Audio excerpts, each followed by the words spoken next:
You might know her from The Godfather of Harlem, but I am in awe of Ilfenesh Hadera, who has joined us at the Martha's Vineyard African American Film Festival. Can you tell us why you're here? Well, first, thank you for having me. This is my second time here, not consecutive years, but I came here, I think, in 2017 with Godfather of Harlem. So thank you for that intro highlighting that show that I love so much. But we have just screened, and when I say we, I mean Spike Lee. Name drop. Spike Lee, big name drop. Lashanza and John Douglas Thompson and I, who are all cast in Spike's newest joint, Highest to Lowest.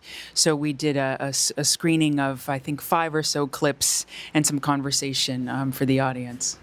You are immensely talented, and as an actress, what is it like sometimes working opposite other immensely talented actors, right? In Godfather of Harlem, it's Oscar winner Forest Whitaker. In Highest to Lowest, it's Denzel. Like, what are we talking about? What's that like? You know, it's funny. Often coming off a project with Denzel, the question is like, was it intimidating working with him? And we were just talking about this when we left stage tonight.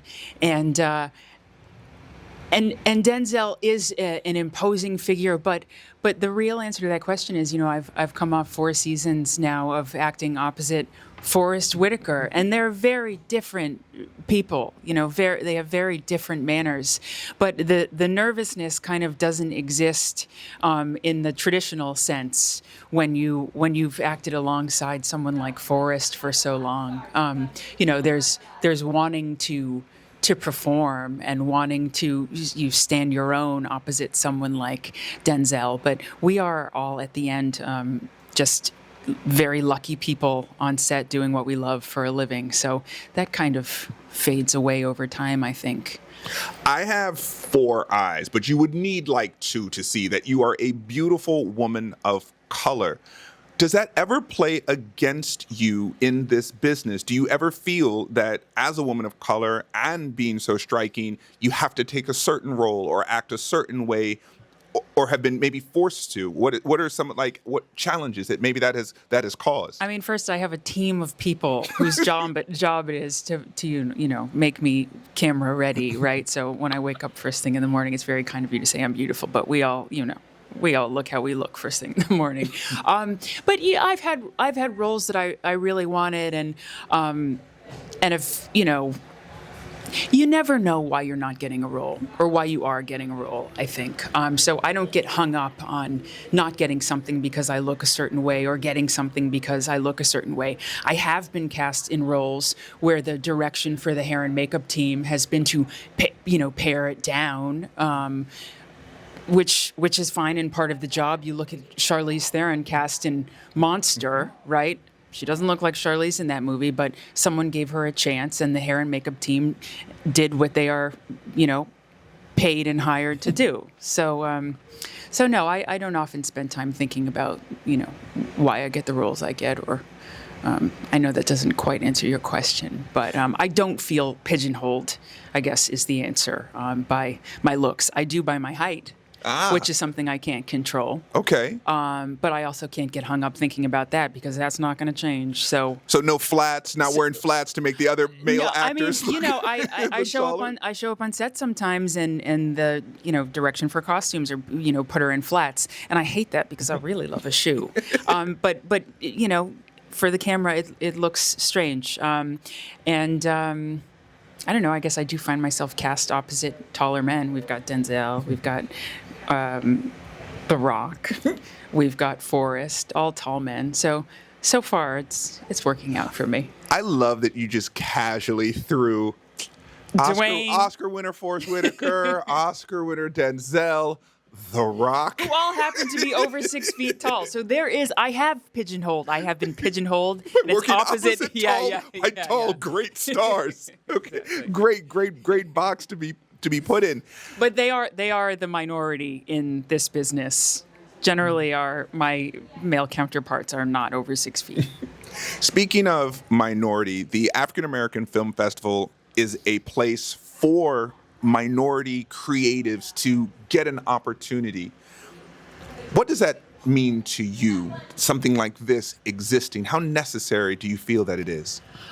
I mean, it's still in 2025 very necessary. If you go to other, highly esteemed film festivals around the world, I think there is a push for more inclusivity, and there is more inclusivity. But to have a space that specifically celebrates all of the beautiful work that we contribute, whether behind the camera, in front of the camera, all of the different departments and the different people it takes to make a film work. There's a different reception in a world like the Martha's Vineyard African American Film Festival than there is in a different festival where your film is accepted and loved and applauded, but maybe your audience doesn't understand what it took to get your film there.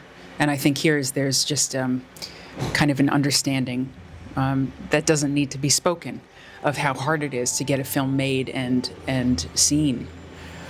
Lastly, when you say hard, what still brings you joy in this business? What sparks your joy? That's the theme of this year's African American Film Festival, the joy of creating. What sparks that for you? I mean, in this business, really, like everything does. I never take showing up for work for granted.